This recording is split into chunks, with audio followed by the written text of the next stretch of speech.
Oh, we bouncing and behaving, honey. This grown lady hair right here.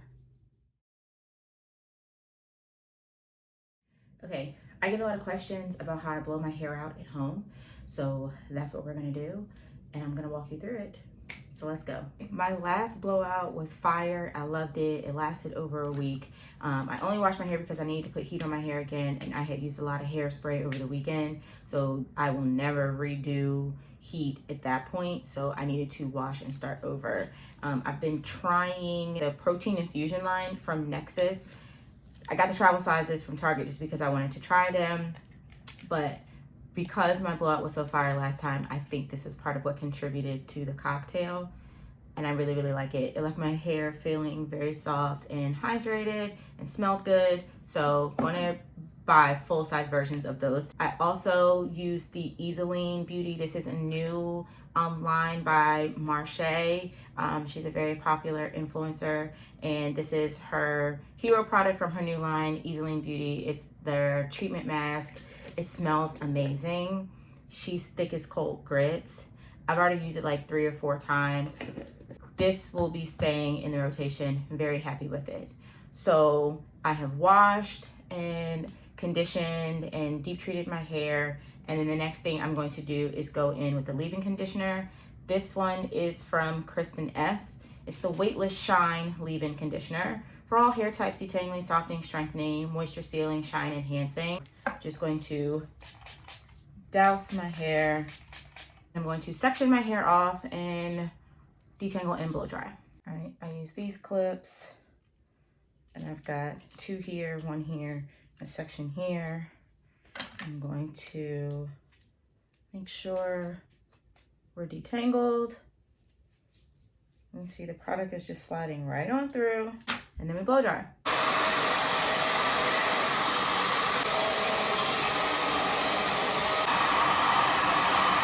While I do this semi-regularly, I'm not gonna act like it's not exhausting sometimes. I have scoliosis in my shoulders. Sometimes it's too much, but we're almost done with the blow dry part.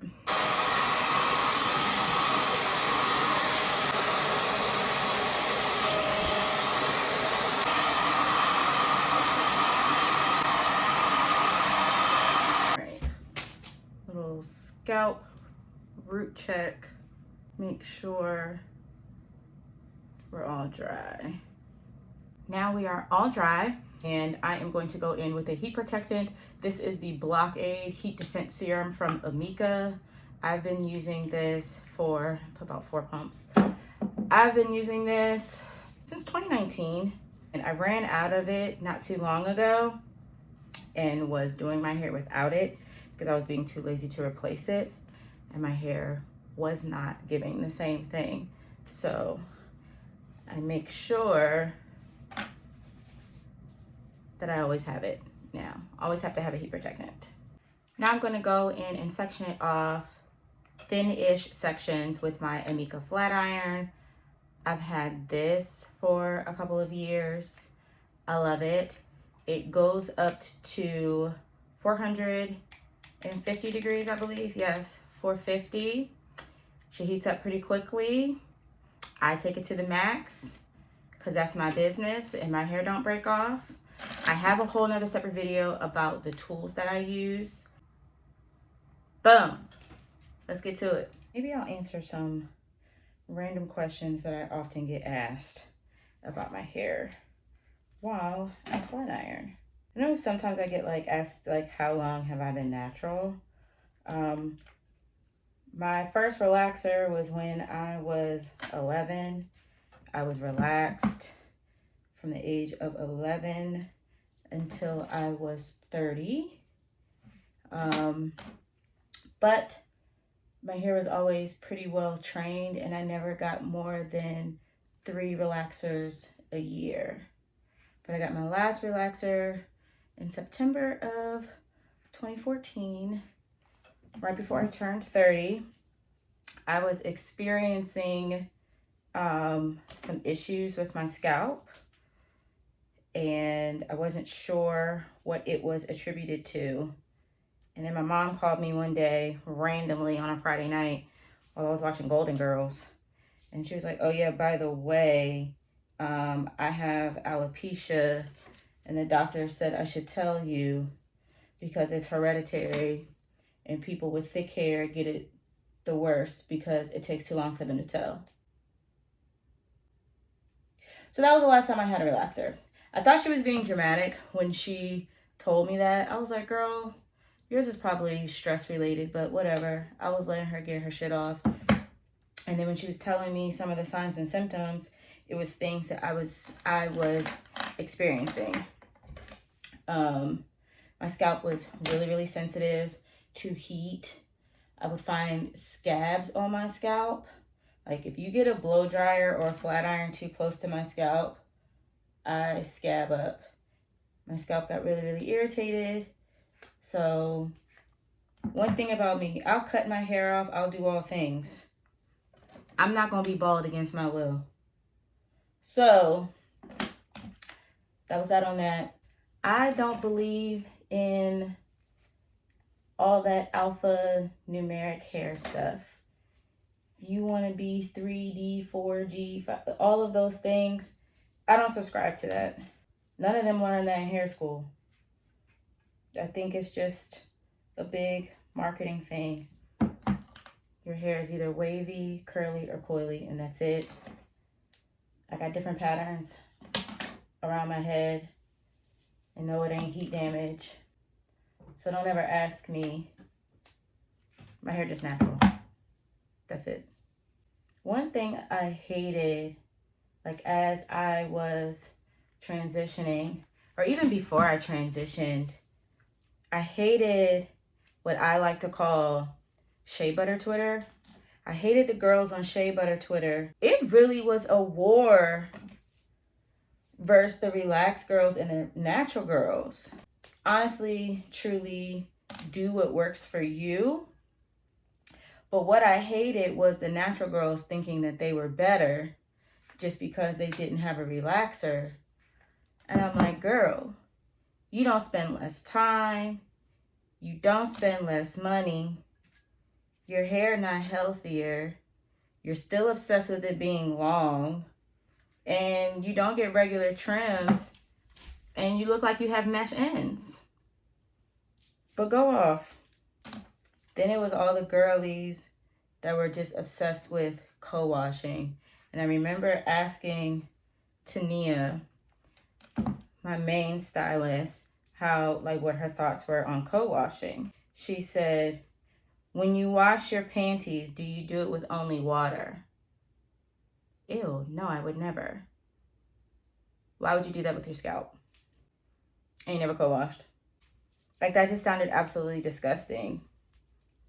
So when I hear the girls talking about they only co-wash, like that's supposed to make their hair healthier. Like you haven't even cleansed your scalp. Are you washing your ass with just water? I hope not. I probably only straighten my hair like a full wash, blow dry, flat iron, curl situation, maybe 1 to 2 times a month. My hair holds heat and curl rather well. It always has. I do my best I can to preserve my styles. I rarely wrap my hair anymore. It's satin and silk pillowcases. People think I'm more high maintenance when it comes to my hair than I actually am. I really don't have patience. This is probably the most patience that I actually have to do my hair. I get trims, not as regular as people would think that I do, but I try quarterly at least to get trims. I don't see breakage in my hair often. I condition my hair regularly. She's oiled up, she's hydrated. So that's not something I experience. And let me tell you, anytime you see something marketed to sealing split ends, cap, go get that shit cut off. just go get it cut off. Even though I'm low maintenance with my hair, I have anxiety and OCD about my hair. The first time I ever got my hair colored, I got my tips frosted for my senior pictures in high school. And I will never forget, I was told, you know, you've got to take care of your hair when you have color in it, because if you don't, we're gonna have to cut the color out. And all I heard was, I'm gonna be bald against my will. And I wasn't going for it.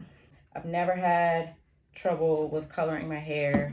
I've been coloring my hair since I was 17 years old. I'm about to be 38. I've been coloring my hair for 20 years. I've never had any issues because I take care of it.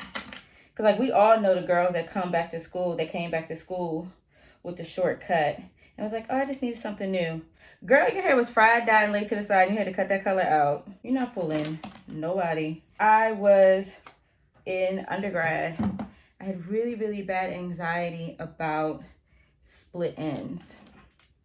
And if I saw literally one end that was split, I literally have like damn near an anxiety attack thinking that I was just going to just see it go all the way up and split.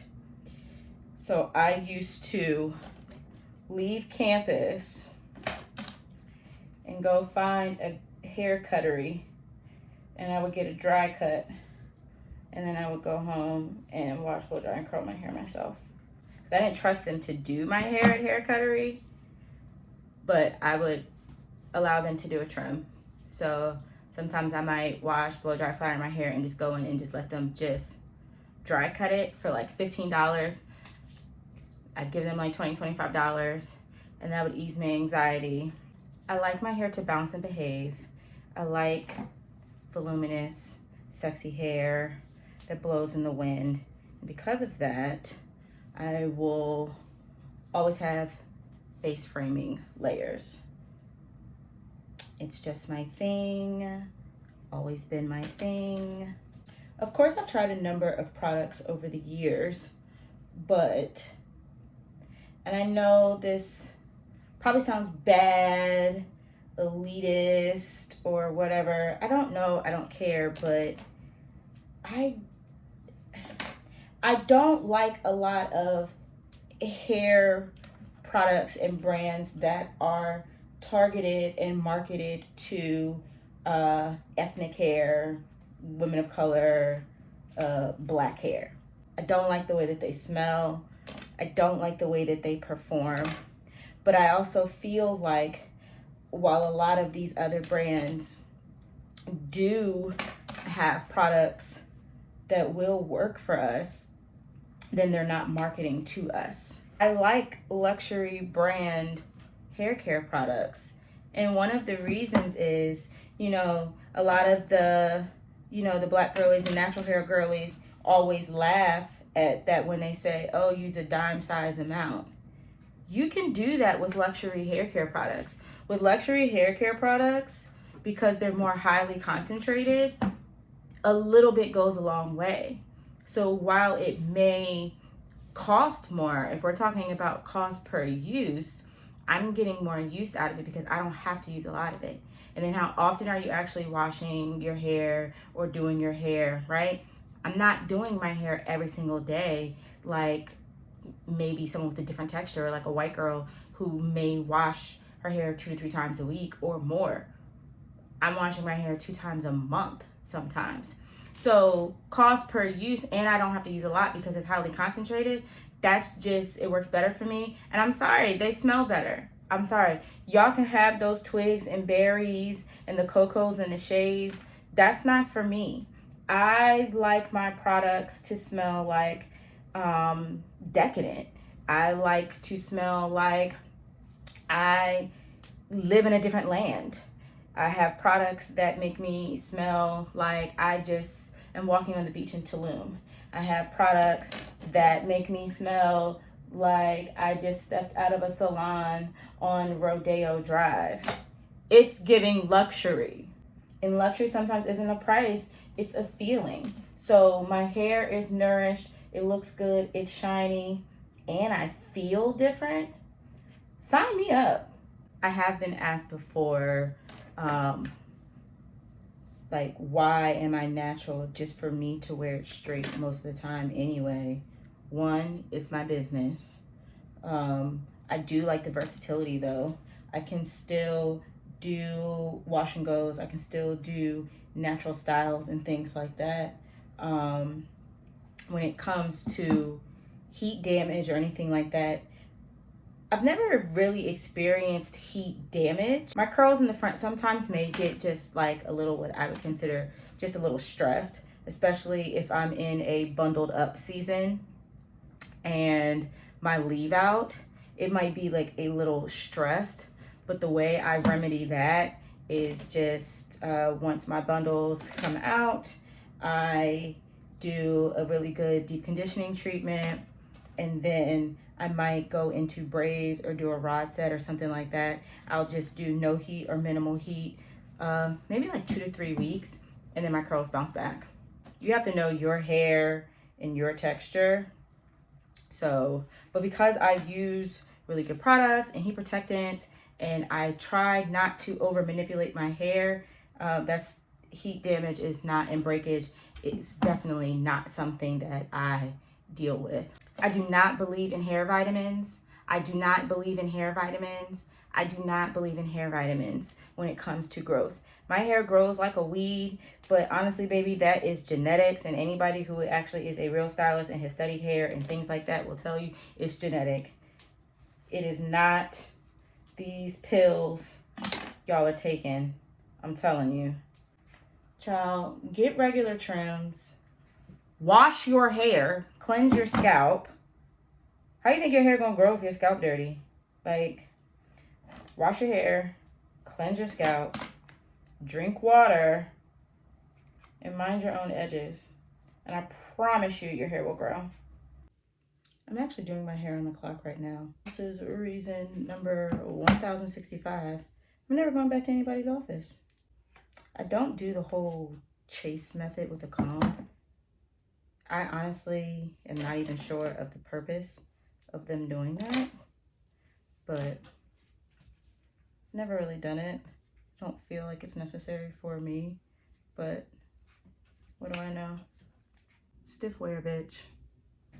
So I'm going to go in with a curling iron because I cannot curl the flat iron to save my life. It's just not my ministry, so I stick to what I know. I recently got this curling iron. It is a Old Faithful Classic Golden Hot. This is a 1 1/4 inch barrel. I actually had been using a 3/4 inch barrel for a number of years. I was that accident that happens where every woman is like, did I unplug my heat tools? And it was off, but it was plugged in, and somehow it turned on and fell on the floor, and I almost set the house on fire. So I needed a new curling iron, and I decided I wanted a bigger, kind of like a little bit more voluminous look to my hair. So I got a 1 1/4 inch. It goes up to 500 degrees. I take it up to the max. My hair can withstand it. If your hair cannot, do what works for you. But as for me and my strands, we like the heat. In the bottom section, I am just going to curl down.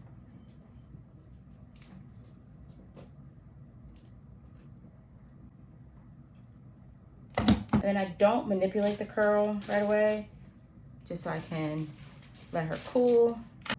I don't do much when it comes to curling my hair, but my hair cut helps. Is why I make sure that I get trims regularly-ish, because that's really what helps my hair bounce and flow the way it does.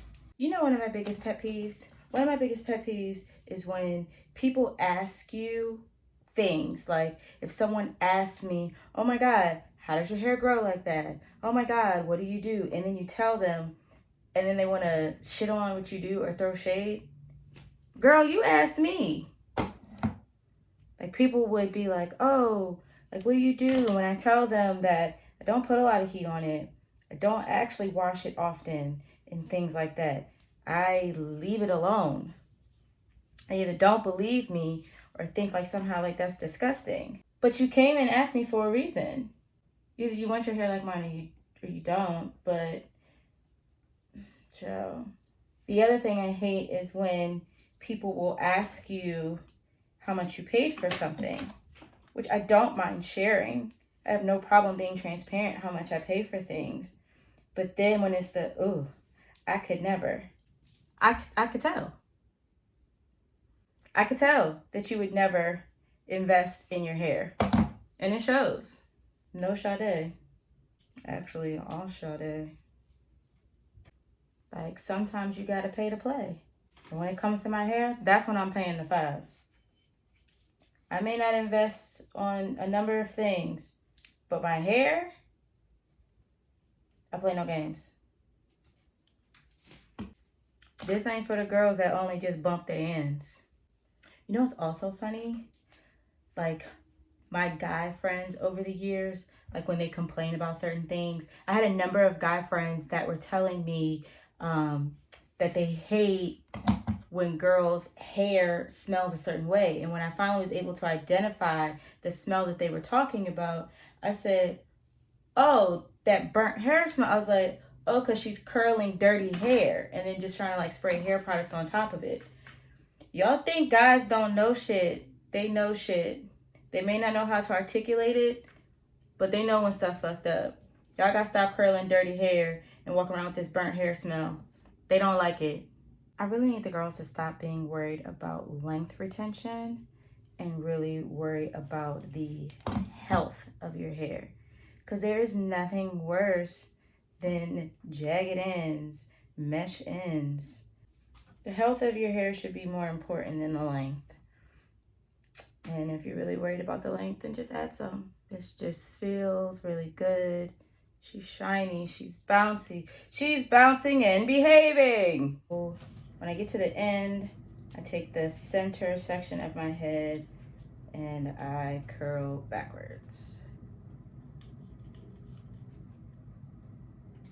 This is why I kind of wasn't worried about that parting, because everything is just gonna go backwards and then we're going to fix which way it goes. Oh baby, we are falling. I would say like Alicia Keys, but I hate that song. Ooh, my arms are getting tired. Alrighty. You see, she kind of just falls that way. I'm gonna go in with some anti-humidity spray. This is the Impermeable Anti-Humidity Spray from Oribe. It's everything. She smells amazing. She works. She has heat protectant up to 450 degrees. So you can spray this before you curl and it locks it in for days. Or you can spray it after. Because I had already used a heat protectant, I opted to spray it after. And then for a little bit extra sheen, I'm going to go in with the Oribe Gold Lust Nourishing Oil, Hair Oil. This little nozzle doesn't always work. That's ghetto. Okay. I'm just gonna do 2 pumps. Start at the base and run it through. And boom, we've got a blowout at home. Looking at the time now, it's like 12:36. I started the whole entire process about 11:20. So power hour-ish. I generally call my blowouts my power hour blowout. As far as caring for my hair this evening, I need to get more bobby pins, but generally I would just pin curl. So I'll take the front sections and pin curl and maybe just flexi rod the bottom. So then take it out and just do that. I may just use a silk hair tie and just lay down on a silk or a satin pillowcase. I really don't do much to it. I do have an event to go to tomorrow, so I'm probably going to try to pin curl it or something this evening so I don't have to put any heat on it tomorrow, manipulate it. If I do touch up the front or something and, you know, put some heat on it tomorrow, I'm not really worried about it. I'm not worried about breakage or heat damage. I get a lot of questions about when I'm working out, and because I wear my hair straight often, what do I do? I will sweat in my scalp. Honestly, sometimes I may just wrap my hair and tie it down really tight and put a hat on. I may just put it in a high bun, a high top knot, and then maybe around the 4th or 5th day, I will spray some dry shampoo at the root and brush that through, and I may curl my hair again. But honestly, when it comes to working out and sweating and with my hair, I personally, because I have enough skill to do my hair at home, I don't let it bother me too much. If I needed to straighten my hair and be straight within an hour, I could do it. So for me and my lifestyle and my hair texture, it's not a problem for me. I work out and I just don't let my hair be the issue. If I sweat, I sweat. If I don't, I don't, like in my scalp, and I do the best that I can. So tying it down tight and not taking anything off until my scalp is completely dry. Dry shampoo. Black girls, please use dry shampoo. It helps. It's not just for white girls. If I'm doing something with hairspray, I'm gonna buy a full size. This is a Kenra volume spray. It's a super hold finishing spray. I've been using this since November. It's June now. It locks in my hair, but still makes it soft and flexible, but the hold is there and I don't have to worry about it. And I still have volume. I like voluminous hair. I don't like it too flat, but this is how I do my hair at home. These are not the totality of the products that I use, but this is what I've been using recently and I'm really liking them. If you have any additional questions about my hair, please let me know. Here to help, happy to answer any questions. I hope you enjoyed this video and that it was helpful, and I will catch you next time.